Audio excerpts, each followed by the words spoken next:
ఇంకా ప్రభుత్వాన్ని రద్దు చేసి ఈ రోజు వరకు ఎక్కడా రాష్ట్రపతి పాలన పెట్టలేదే. అదే కాంగ్రెస్ పార్టీ అనేక చోట్ల రాష్ట్రపతి పాలన పెట్టింది. కాబట్టి ఆ విధమైనటువంటి వ్యవస్థను దుర్వినియోగం చేయడం అక్కడ కూడా కాంగ్రెస్కే ఉంది తప్పించి బీజేపీకి లేదని. బీజేపీ చేయాలంటే 11 ఏళ్లలో ఎన్ని ప్రభుత్వాలు కూలిపోవచ్చు.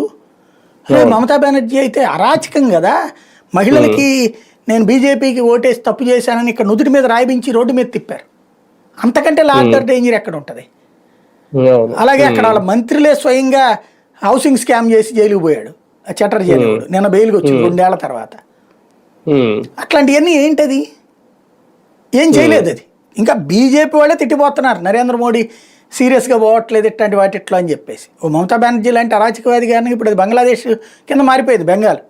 ఇప్పుడు దాన్ని మళ్ళీ తీసుకురావాలంటే ఎన్నేళ్ళు పడుతుంది, మోడీ ఎందుకు చేయడం తిడుతున్నారు వాళ్ళు.